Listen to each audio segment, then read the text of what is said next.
ladies and gentlemen. Welcome once again to the Duval Dive. I am Kyle Nash, the student of the game of Fans First Sports Network, ready to bring you in yet another unfortunate week, it would seem to you, the Duval Devout. We are here to help you let loose whatever sad emotions you're feeling, whatever frustrated emotions you're feeling, walking through what on earth may be a solution, if any, to these Jacksonville Jaguars as they get trounced in their home, away from home, allegedly, by the Bears.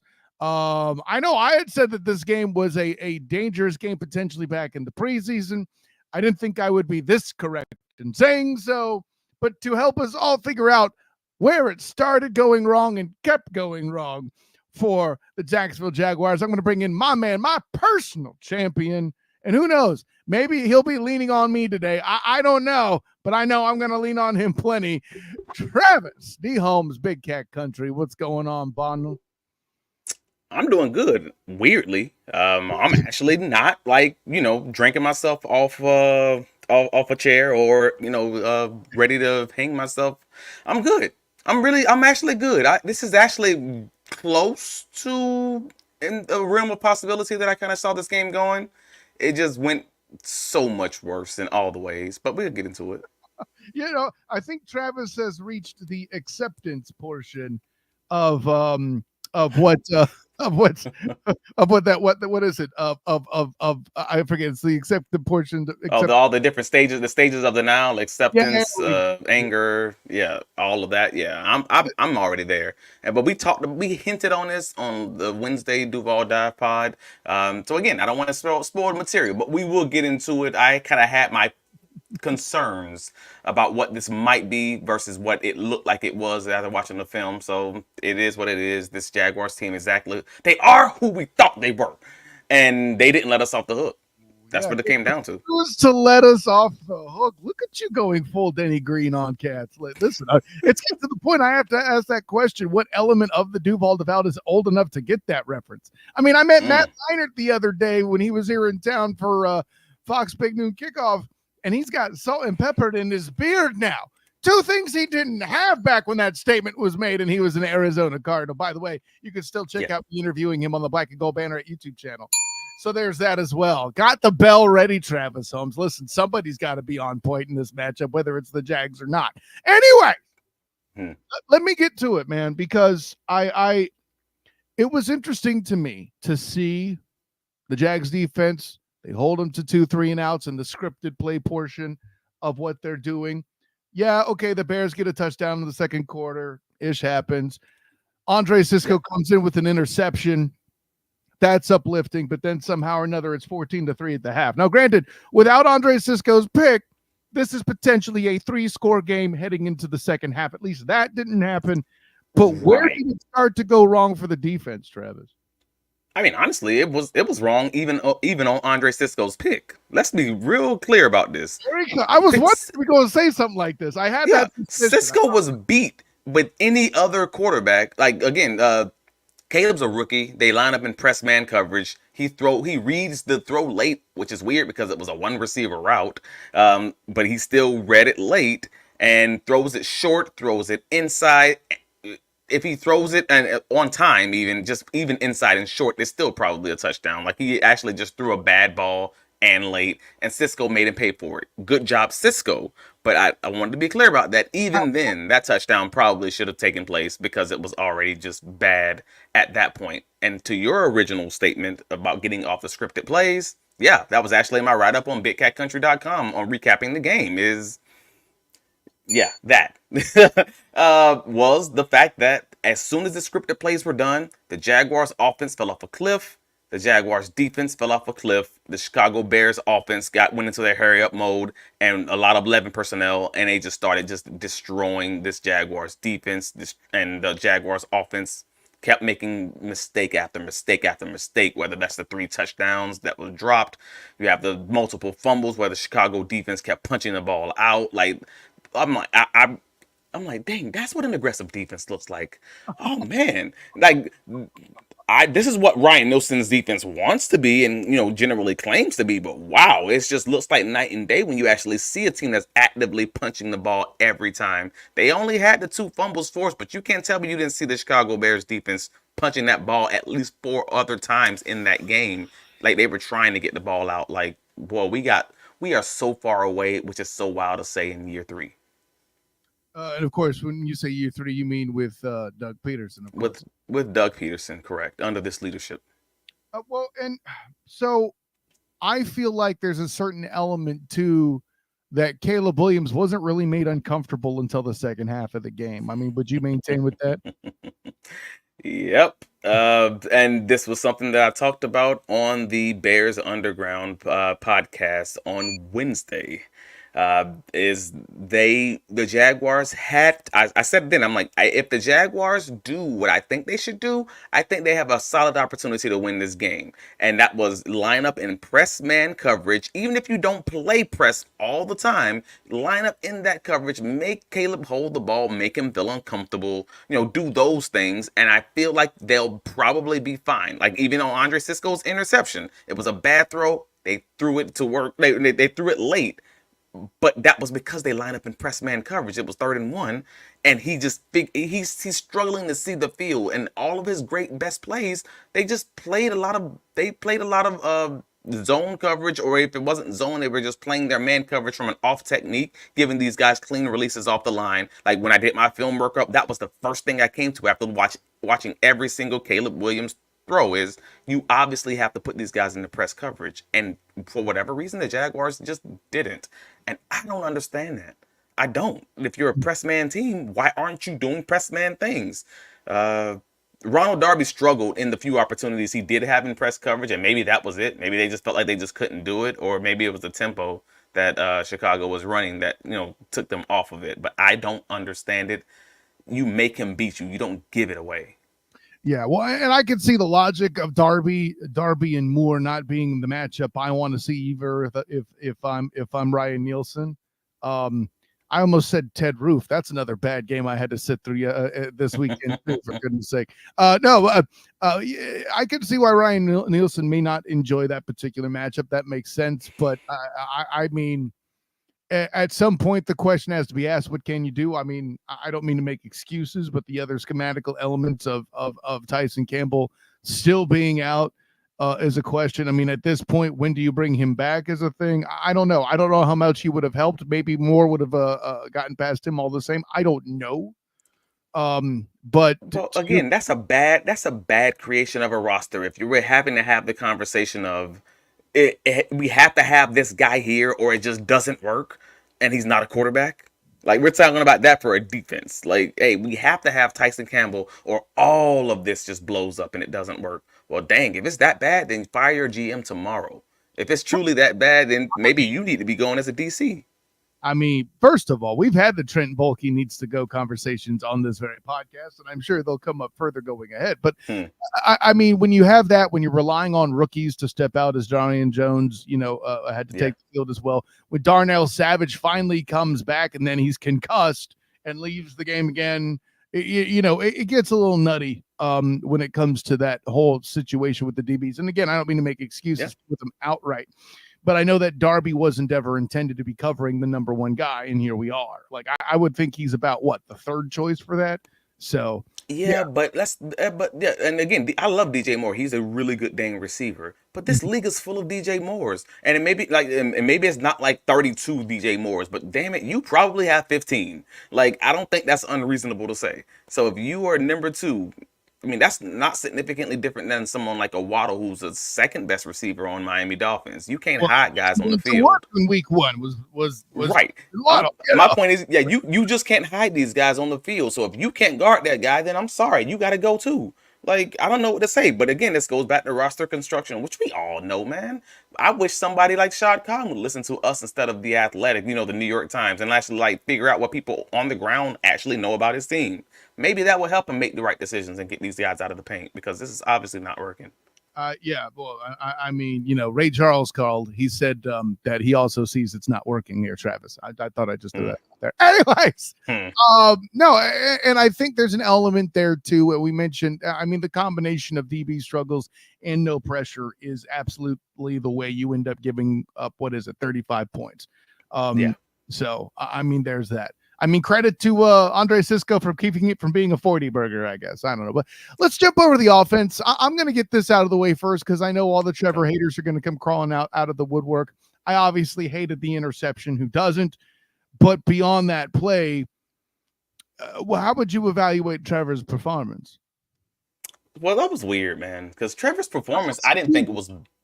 Yeah, I didn't think it was actually bad. I think he just was failed on a lot of occasions, but he wasn't perfect either. Like he had a few overthrows. Don't get me wrong, mainly in the end zone, but and he had the third down play where he at that point was pressing because he's down 18 points. Yeah. And you're down 18 points in this third down and long, and at this point you're just trying to make a play. You're trying to force a play because the game's kind of over. I'm not going. That was one of the weirdest times where I would say I'm honestly wasn't mad at Trevor. I'm just like, hey man, you guys are failing like around across the board. You got multiple. You had 3 touchdown passes missed, dropped. Sorry, specifically like hit the receivers in the hands and the face. I mean, and it was across the board. It was Gabe Davis. It was Christian Kirk. It was BTJ. It was all of them. It was everyone. And he dropped one as well. That's crazy. Right. Well, I mean, you can't force the quarterback to make guys catch the balls. And then you add the fact that you have a receiver, a tight end who finally made it back. He hits him 16-yard gain, but then he gets the ball punched out and he fumbles it the first play going in, after halftime. Yeah.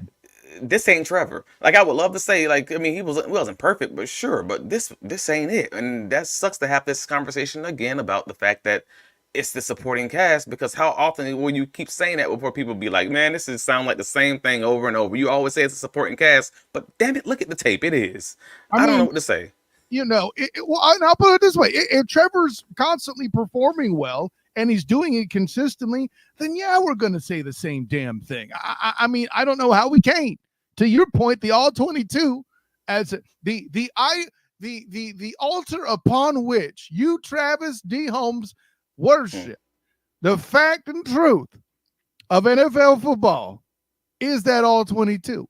And that is what it is. And I mean, fans will be fans and say, well, we still want wins. Well, yeah, of course you do. Don't we all, Humpy Bumpies? But I do. I mean, despite the fumble, I was uplifted to see Evan Ingram back, 10 catches for 102. Yes. That's the kind of thing I think that would have given the Jags a boost throughout the year. But to your point, and I know people like gloss over this and say it's just an excuse or whatever, but I'm sorry. Receivers making millions of dollars to catch the damn football and failing to do it in the end zone again is a problem. And by the way, unless Calvin Ridley had some sort of a contagious disease, I don't know what the hell's going on there, buddy. I'm very confused. I don't know what you have to add to that, but what, to Calvin Ridley? No, to lack of catching the ball. I mean, I think everybody just is. They're all pressing, and that's not a great excuse for the NFL, but it kind of is the truth. I mean, it seems obvious to me. Like I don't have an answer on what to do about Gabe, even though he had 2 touchdowns today. It still felt like a gross game, and I'm just going to call it a spade a spade. It did. And it's weird to say a 2-touchdown game for whatever it was, 50 yards. Ended up being something that didn't feel good because it was all like old Jaguars games of garbage time. Oh, sorry, 45 yards. I apologize. 5 catches on 8 targets for 45 yards, and you still had another 2 drop touchdown passes in that process. It's great for fantasy, not great for people's feelings. How about that? Especially when you saw the game. But in addition to that, again, you have no running game.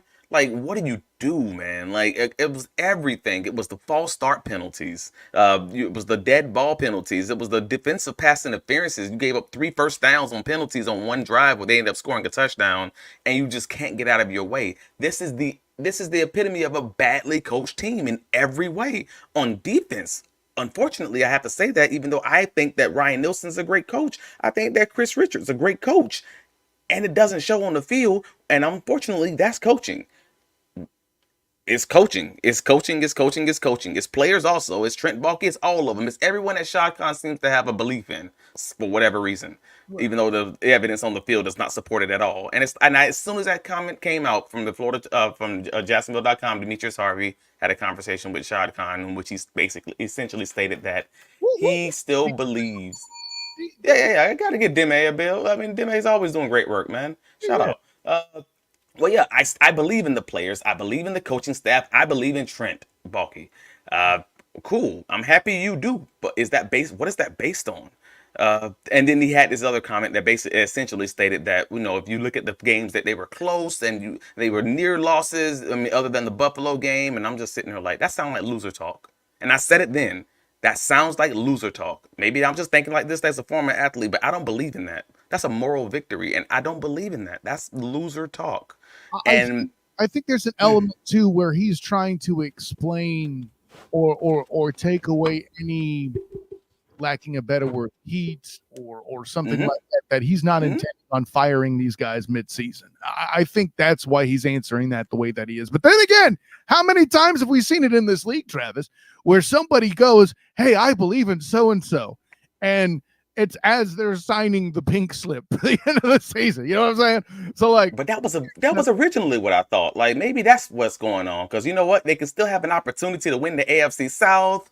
I mean, you're probably not winning. You're probably not making the playoffs unless you win the AFC South. You're not going to win a wild card. Like it just kind of is what it is. So you have to at this point go what 5-1 in the AFC South to have a chance. And even then, that's probably unlikely. But nevertheless, you have that chance. Maybe if you make a firing in the middle of the season, something along those lines. Obviously, we're not really having that conversation because this team stinks across the board right now. Just them doing the basics of football, like just not tripping over your own feet. But that is the thought process. But if you do nothing, there is no opportunity here. Like there's nothing here. There's no way these players truly believe that when one thing goes bad in football, and it will always go bad in football at one point or another, that yeah. they're just not, oh crap, this is it. This is it. And then they just kind of get in that little hole and just keep making these mistakes because they're pressing. We've seen it so many games this season, and I don't know how much or how often Shad has to see this before figuring out, oh, duh, maybe I need to make a change because obviously this isn't working. This Well, boy, he just seems out in the wild right now, man. Well, and let's have that conversation then, though. If there is a jettison that you would make of a coach to change things up, who is it at this point? Because I mean, do you actually pull the trigger and fire a first year DC? And firing Press Taylor sounds nice on paper, but what improvement does that actually alter? Like it just. I mean, it's Doug or no one. It's Doug or nothing. Like this is the New York Jets situation all over again. You have to fire the head coach, and it's not the Jets situation like the quarterback. I'm sorry. Let me be clear. Thank you. Let me be clear. It's It's not that. Nathaniel Hackett's the guy. We all know it. And Robert Saleh had a hit put out on him by Aaron Rodgers. I don't give a damn how much denial there is. Okay. But they fired the head coach and also took the responsibility away from the OC for calling plays. Like they did both things. In that way, that's what I say the Jaguars would end up having to do because obviously it's still Doug Peterson's system as far as the offensive play calls is concerned, and whoever's calling the plays day by day, week by week, play by play, whatever, who cares? Like it's that scheme. So you would have to then fire Doug Peterson. You have to take play calling from Press Taylor. Maybe that means Mike McCoy's calling plays, or former offensive coordinator. That's fine. It is what it is. The season's already wasted, and you're wasting it the longer you continue doing this. And you don't fire Ryan Nielsen because what does that solve? We've kind of seen what this was for Nielsen. It was the same thing we saw from Mike Caldwell. It's not to say that the defense isn't problematic. It's mad problematic right now. Yeah. But I don't know that you have another answer over there. I mean, you got Chris Richards. Chris Richards is going to call the same thing that Ryan Nielsen calls. I mean, that's the same Dennis Allen defensive coordinator, playbook. Would he has rotate as often? Who knows, I'm just man? throwing I don't it know. out there. Like you kind of have to lean that some of these guys will do the things that the guys that they kind of came under the tree that they came under did, but you never know. Like these are still human beings. They have their own opinions, so maybe they won't. Maybe he wouldn't, but that's his guy. So you have to assume that he would, but I could be wrong. All right. I suppose we Yeah, let him get it. Let him get them shots off. Yeah, this is when I'm trying to follow the thought process of the question. Maybe I'll get it here as I read it. Arlie Wallace comes in. How is Trent Baalke still GM? First of all, Travis and I agree with you. Uh, nothing Yes, against Trayvon. first sentence. Yes, we agree. Nothing against Trayvon, but passing on Hutchinson. Okay, so already nothing against Trayvon. The moment you come out with your Hutchinson take, you're saying he should be replacing Trayvon. There's no guarantee that Hutchinson is as successful here as he is up there with a Dan Campbell system. I can't tell you how many people don't grasp this. Okay, but sure, Hutchinson was all Baalke pettiness and with Harbaugh, maybe. Baalke's, not maybe. In San Francisco, 1,000,000,000% it was. Next, we'll leave it at that. Baalke's acquired no one capable of rushing the passer outside of 41 and 44. So really, your issue isn't Hutchinson there, Arlie. It's everybody else who he's trying to draft to get the damn edge rush. Correct. And on that, I got your back, brother. Travis, your response. That's correct. That's correct. The issue is at that point is not with Walker. It's not. It's not you. It's not them. It's not Walker. It's not Allen. It's everybody else other than those two guys, because you're not getting any internal pressure. Like on two of those Caleb Williams runs, Kirk. I'm sorry, what's his name? The former quarterback for the Arizona Cardinals. Oh my gosh. Yeah, I'm drawing a blank too. But whatever. He was said on the broadcast that basically that Walker kind of overran Williams, and that was why the run happened. And I'm like, yeah, but he held that ball for like 4.5 seconds. You can't depend on any DN to he's going to try to run the loop at that point. But I thought he ran inside anyways. And at the end of the day, I was just like, where was the internal pressure? We had a little bit inconsistent. Warner, duh. How did it take that long to remember that? Kurt Warner. Yeah. And I was just like, dude, that's ridiculousness. Like, you cannot sit there and blame Travon Walker for running a loop on like 4.5 seconds. Where is your internal pressure squeezing the pocket to him? And that was nowhere to be found on a few occasions in the game. You can't depend on these guys to do it by themselves if they're not getting any help inside, man. And that's unfortunately where we are, but that's also where we were last season in Mike Caldwell's defense. It's the same problems.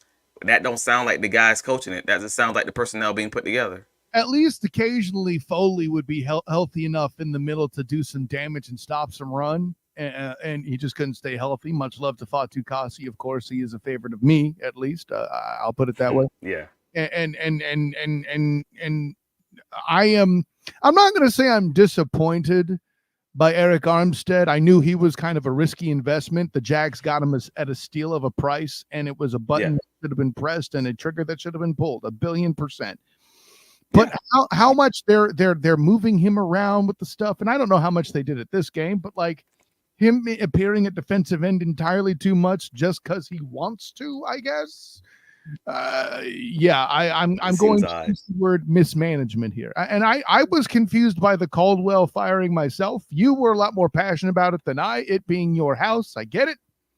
But but that's kind of how I felt. I mean, at the end of the day, I thought no matter how you look at it, one of these looks like a better scheme. I will acknowledge that. I think Nilsson's scheme is honestly better. As former DB, guy who's coached it. I think that Nilsson's scheme is something I appreciate better. However, I don't appreciate what he did with that scheme today. I don't think he played to his strengths today. Period. Like, that's what I like. If I like your scheme better because your scheme's not like the last guy's scheme who was here, and then you play essentially a good version of what the last guy's scheme was today, then I got problems with both of y'all. That's a great point, Travis. I never thought of it that way, but that's absolutely okay. Oh yeah, but he just made it make sense for dummies. Not that O-linemen are dummies, but I am right there. Yeah, anyway. If the last guy played 90% zone, and then all the money downs that I end up looking at, then y'all end up just playing a boatload of zone, then I'm just like, well, dang, you obviously didn't know. Maybe I need to put you on game, not Ryan. Like, you need to know why the last guy got fired. He got fired for doing the same thing you did today. So don't do the thing you did today. We try to earn it. You, Ryan Nielsen, right now. That's what Travis is doing. Save you. Right. Make them earn it, man. And you made it too simple. And then you have a rookie quarterback getting 5 touchdowns. He hasn't looked this dang good against any other team he's played against. And then all of a sudden, the Jaguars become the elixir for everything that ails you because we are magically delicious when it comes to if there's a hungry NFL team out there, just come play the Jacksonville. Come to Duval County. We got you, bro. We got you, fam. Come to Free Duval meals for everybody. County. We're magically delicious. Hell yes. The grind says, great conversation, fellas. Players can get coaches fired. True. I think that the Jags have to get better defensively and on the basics, he says. Yeah. I agree with Travis 1,000%. You normally should. They should finish out. They should finish the season out. Yeah, I don't know. I don't know if you mean that the coaches should finish the season out or they should like declare the season over exactly. But yeah, I mean, either one of us is a fair take too. Though, second comment from Brian real quick. Enter the Travis Hunter sweepstakes. Now, I'm excited. I mean, I'm excited for the opportunity to enter the sweepstakes, but this team is just, as much as we believe that we are obviously not one player from, like, it's exciting. It'd be exciting, sure, but we're not one player from, we're at minimum a head coach, a better GM, and maybe a few offensive linemen, and sure, a player or two here from making some true noise, but we need, if there's a Travis Hunter situation where the Jaguars are high enough that they can truly pick like in the top 3, 5, 4, 5 in this draft, and they can get a ransom for a draft pick in that high, you got to do that, man. I'm just, that's really where I am. You, and especially if you have a new GM. If you have a new GM, if you have Balky, then freaking it doesn't matter. None of this matters. We're just talking. I'm keeping it 100. Like if Balky's still in the paint, and I know for a lot of fans have been more on his side these days because a lot of the other guys have stepped up, and that's great. Good for you. We have our differences of. There's one reason people like Balky right now, and his name is Brian Thomas Jr. But the point they still refuse to grasp is just because you make a good pick doesn't mean you made the right pick or the right picks around that. That's why I think Balky's getting some slack and some love. This particular is because they like the shiny new toy that is BTJ. Yeah. And bro, this is a BTJ friendly podcast. Let's be clear about that. Okay? Like, he made us all believers. You went to the scriptures and reread and was like, you know what? It might work. And it did. Yeah. I don't even know where to take that. That's a fair point. If Brian Thomas Jr. was not a hit, they would hate Trent Baalke right now. Everyone would. It really did come down to that one pick. Like, we loved Anton Harrison last season. People were down on him later this season. Now they're kind of like back up on him because fans are fickle and they look at things in really short timelines. I get it. And you have the shiny toy in Brian Thomas Jr. But at the end of the day, look at the team. Look at everything that's been constructed, and Tank has been playing good. Has been playing dang good until today. And I say until today, like this, though he has to have blocking up front, and we have issues there. I don't know what to. This roster as constructed is not good. It's not good enough. But also the coaching staff, the scheme is not good. It's not good enough. But also, who do you want to be? You don't seem to know. That's obviously not good. It's not even close to being good enough. And that means on the defensive side of the ball, you say you want to be a press man team, but then you don't press man all the time. All right, cool. Well, the Bears sure did, and they're not even a press man team as frequently as Ryan Nielsen's defense. Odd how that worked out. You say you want to be this, this team that's able to score. Like you originally said you wanted to be someone who was able to run the ball, and you showed that last week. But then this week you come out and you're not able to even closely run. Like you're not able to run the ball at all. By the way, that didn't have DeForest Buckner. I think we should reiterate. But go ahead. Right. Yeah. Okay. I want to run the ball against a team of 5-year-old kids too. Let's do that as a grown man because obviously I can do that, but you did that against the Colts last week because they didn't have Buckner. They're missing a lot of guys on their defense. This Bears team was missing 3 DBs. They were missing 2 starting DBs and the backup cornerback, and that third cornerback was back there. And the Jaguars did not attack them deep. They just didn't. Was the Bears' presence in the pass rush a factor there? I mean, I would say it probably was, but I would have to look at the all 22 to figure out who's open, who's not. Because on a few of those scrambles that Trev had, they would show the television copy, and it would look like there weren't even guys open or at the top of their routes yet. So I don't have a full answer on that one just without seeing the What's tape, but it just on seemed Wednesday? That's what Travis is yeah, saying. yeah, yeah. Yeah, yeah. So I don't know enough yet, but what I do know is they got Evan Ingram back, and it seemed like they were hell bent on making sure to get him involved, and they did a good job there. I think But what about everyone else? I think Evan's on Doug's fantasy team. I would say. Anyways, Arlie gets back in just because I think Hutchinson's clearly the better pass rusher. No means I think. Yeah, no, I was more playing with you there, dude. I think we all agree. Yeah. Like the biggest issue ain't the Hutch situation as much as fans want to talk about that. Right. I mean, where's Allen? I mean, I have questions there because Allen had a solid again those first 2 series, but then after that it was Martin Indy. Yeah, that's a good point. But again, I don't know how to answer that. Just like I feel like everything has a caveat. Everything has an asterisk about this team, and that's what the problem is. And that's why I say it's personnel. Now I think I can. It just clicked in my head. This is why I don't want Trent Baalke here, because every single thing that we should be able to point to and say this is good or this is bad, we can't because we'll have an asterisk on it, and that all leads back to personnel. So you got Tank Bigsby, who we're saying, hey man, I think he's good, but he's a little problematic because the offensive line is problematic. All right, cool. Then the offensive line needs to be replaced. Well, no, we just signed Ezra Cleveland and he's good. All right, and this other guy's good. Or maybe this other guy's good, but I don't know if the center, like he seems all right sometimes. All right, cool. So it's not the center. Then what is it? All right, cool. Well, I think Trevor Lawrence is good, but his receivers aren't helping him. So it's Trevor. Oh no, it's not Trevor because I think it's the receivers. They're not catching the ball. What the receivers you just signed? Well, wait, what?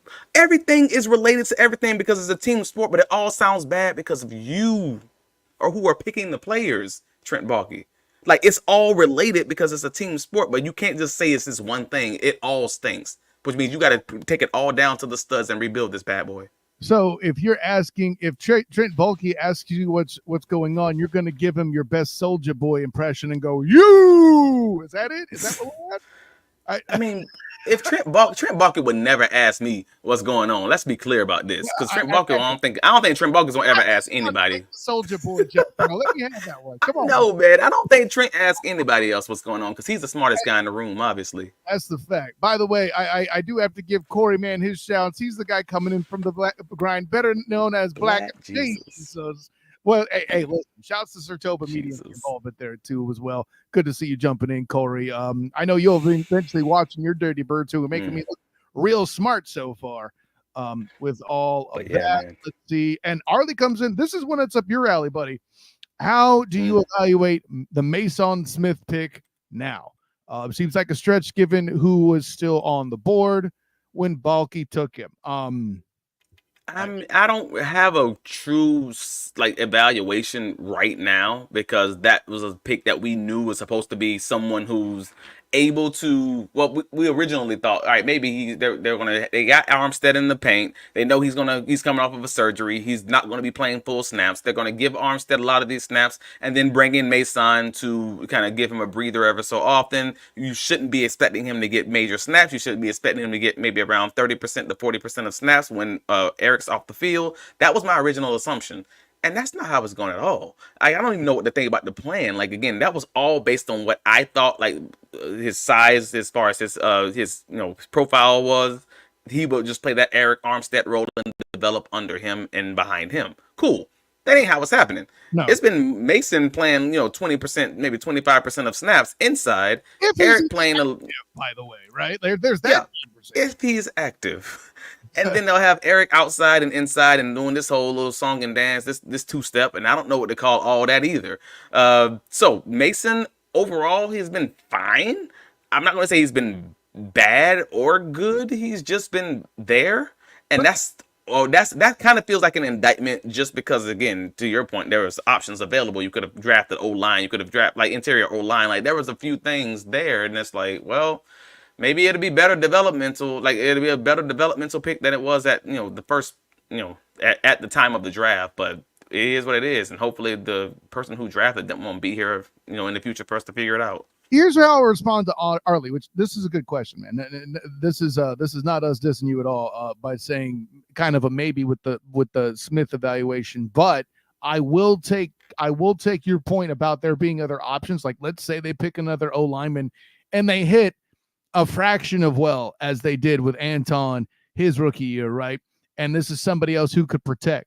If your interior line is just a little bit less because Mason wasn't there, but you could protect Trevor well enough to actually participate in a shootout and maybe win the game, then it makes sense. Yeah. I kind of hear what he's saying there. I kind of agree with what he's going with too. And Well, Trent Baalke. But that goes back to identity, man. Yeah. It's identity. It's identity all day. The offense has no identity. The defense seems to be the only one that has an identity, but then they don't actually stick by it. Maybe it's players, maybe it's personnel, whatever.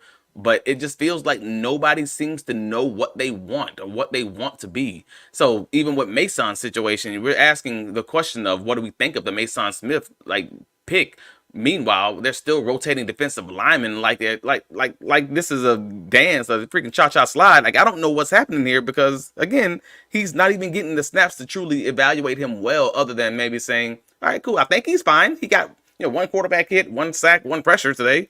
I think he's fine, but I don't know. I haven't seen enough of what they see that they're not giving him the snaps. Based on the way he was sold, I feel like overall throughout the season, like he had a decent enough line, I guess. Today, your point is made there, Travis. I think from a season-wide standpoint, though, he hasn't really been up to snuff. He wasn't great through camp, blah, blah, blah, blah. I think that part of the evaluation is he trended slowly to start. Now, maybe he's going to bloom a bit later into the season. That's still on the table. I'm with you. Right. But, it's fluid, but I think we see your point, Arlie. Going back to the comments real quick. There's Winder Hughes. What's going on, Winder? Good to see you, our buddy from Pro Sports Fans. Good to hear from you here. Listen, man, I got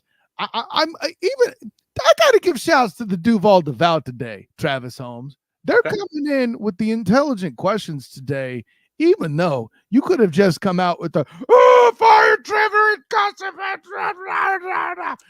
I think they knew. Honestly, I said this on the Jaguars United All 22 watch on Friday, that now that we were finally past the Colts game, that I could say my true takes about the fact that this was just a Gus Bradley blip.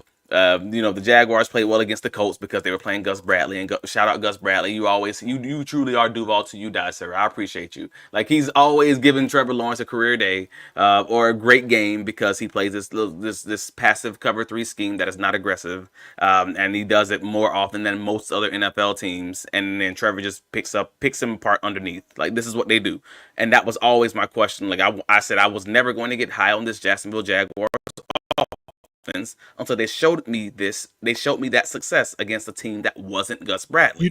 On this show, and they on this show, and they have not, and they still have not, and we still have the same questions we had taking the thing back 2 weeks. Is what do we do about this offense? What do we do about this scheme? And what do we do about this defense? Which is crazy to say because those are like the two biggest parts of the game, offense and defense. What do we do about these things? I don't know. Like, that's just. Fire them all, man. Only had Travis Hunter who could do both of them. But again, you add Travis Hunter to this team.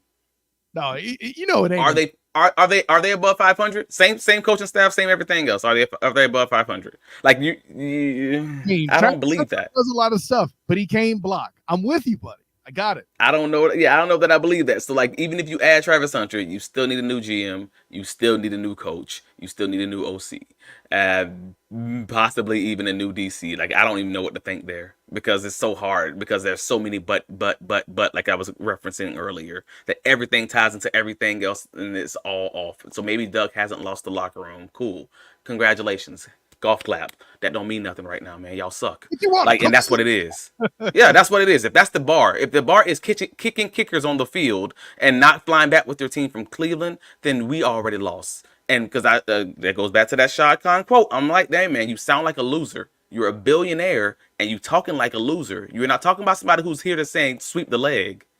Like, I need you to be Karate Kid, and I need you to just be like, nah, man, finish this. Because this team in every way is not finishing.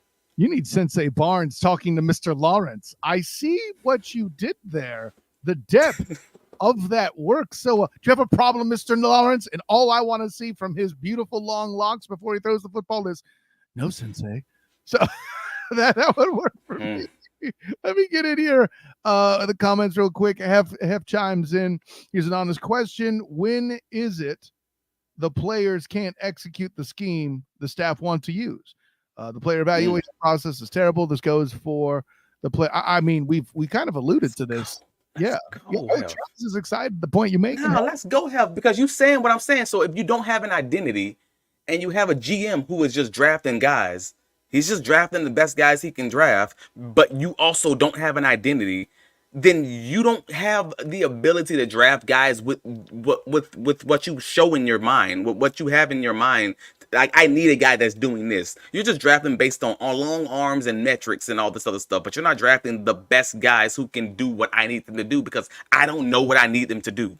Does that make sense? If you don't have an identity and your scheme is just, I want to be able to run the ball, that's nice. A lot of teams want to be able to run the ball, but how are you going to do that? Like, do you have any depth to your thought process, or are you just saying stuff, man? Because it feels like you just saying stuff. And I'm speaking specifically to the offensive side of the ball in that way, because at least I felt like Ryan Nissen and them had a plan. I don't think it's working. I think it's badly put together right now as far as that's concerned, but at least I understood their logic and I thought that they had a plan. I don't know what you guys are doing on offense.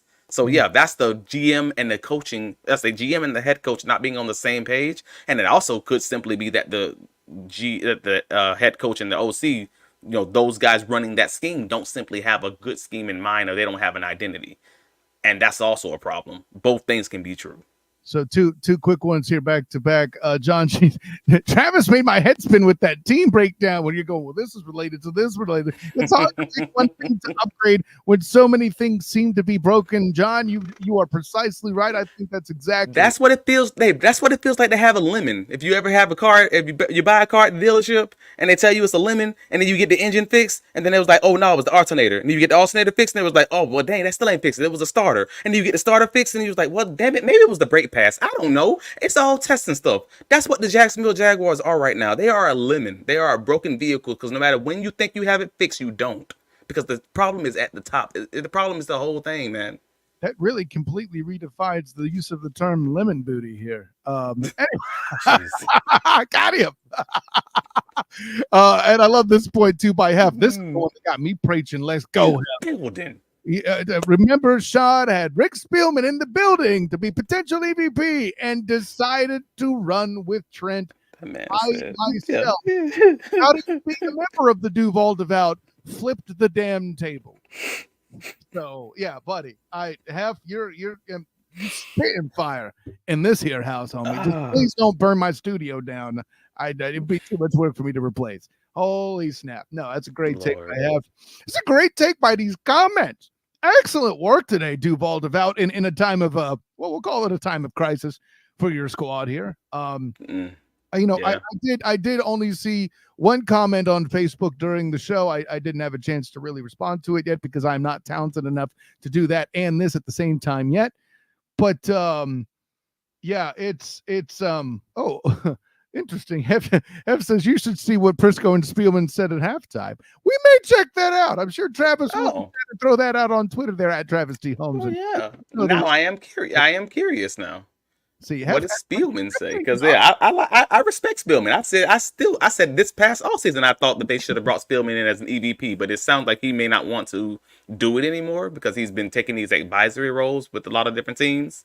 Maybe it's easier that way. If you get the good money, you can still hang out with your family and throw that out there. Listen, Rick Spielman time in. Let's be clear. Yeah. I'll take a virtual EVP. I don't care, man. Just give us some advice, please, Sensei, because we need it. Sweep the leg. Yeah, man. Yes, Sensei. Anyways, Travis, listen, man, fantastic work by you. Fantastic work in the comments. Hef, Winder, John, Arlie, Black Jesus himself, Quarter Man of Satoba Media. I don't think there's anybody else I'm missing. Yeah, that's pretty. Yeah, I think we're good with all of them there. Hef, of course, did a great job there. Thanks. Great work all the way around. But Travis, it's that time. Tell the world where you can be found, my friend. I can be found on BigCatCountry.com where we cover the Jaguars, whether good or bad, and it's been a lot of bad, but it's there. We covering it and we talking about all the stuff that everybody ain't talking about. So if you need to get some real solid takes, just take a look at the site. If you like it, favorite it, revisit. If you don't like it, Don't tell nobody, but it's fine. But you just still come and like and subscribe. You can also find me on Twitter, Travis D. Holmes. If you're listening to wherever you're hearing this podcast, whether it's on YouTube, whether it's on the podcast version, the audio only version, please like and subscribe and comment on our YouTube. We're trying to grow this bad boy. Again, we're only about 3 months in. That's the Duval Dive on YouTube. And yeah, that's for the most part, that's pretty much it, man. But yeah, what about you, sir? Where can you be found? Honor, joy, and privilege. And trust me, if you want to be preaching like the scene in Glory where everybody's going, make sure you read Travis's work. Make sure you read my work as well. Fans First Sports Network covering the Jacksonville Jaguars. I will also be writing things for the Orlando Magic, which is coming up sooner than later. That's sneaking up on everybody. Basketball is coming. That is what it is. And Jacksonville doesn't have an NBA team, so you still have us through all of that. And John G jumps in the side when Travis says Big Cat Country. He's aware that it's going to be. Hey, I love BCC, but man, this team right now is abusive. They're toxic right now. At least you did not have to write tanking for Tua for the Dolphins wire, son. Okay, that's a rough life. I'll give you. You know, hey, I'm doing it with 2 teams right now because I not only am I writing and podcasting here for Fans First Sports Network here on the Duval Dive YouTube channel, I'm also covering the UCF Knights on Black and Gold Banner. So, hey, I'm sorry. There's a lot of misery. I should be, with all the stuff I'm dealing with sports fan psychology and helping people through their rough seasons, I really should be getting credits towards a transcript for a psychology degree at this point. I might have to look into that, Travis. Just throw that out there. But listen, the honor and joy and privilege is ours to talk football with you cats without question. Let's see what else I mentioned. Oh yeah, Student of the Game podcast Wednesdays at 9:00. That immediately follows the Duval Dive, middle of the week. Once Travis has a chance to get his all 22, we get that, and then we'll break down what else is coming then next. Of course, my work with Night Shift, powered by the Black and Gold Banneret. That'll be a very interesting thing as Jeff Sharon has returned from his cruise and had 2 big old whopping L's waiting for him. That should be an interesting evaluation coming up there. Also, with that, we would have had Gus Malzahn's first press conference since the loss to Cincinnati, so that'll be interesting to hear all of that. And basketball is approaching, friends. Trust in that. And I think that's everything. Of course, find me on Twitter, Instagram, and Threads at the SOTG. Find me on Facebook as the Student of the Game. And hey, if you're not watching this on the YouTube channel, go to Duval Dive YouTube channel. Subscribe, like all that, like Travis said. And then, by the way, if you're listening to this and you're like, hey, yo, I ain't going to be able to get to the video version next week. I got church, or my wife has me doing a thing. That's cool. You can check out the Duval Dive podcast. That gets us past Transfer Sports Network, folks. So anyways, for my personal champion, Travis D. Holmes, I am Kyle Nash, the Student of the Game, an honor, joy, and privilege to talk with you all. We mean that. But until next time, everyone, class dismissed.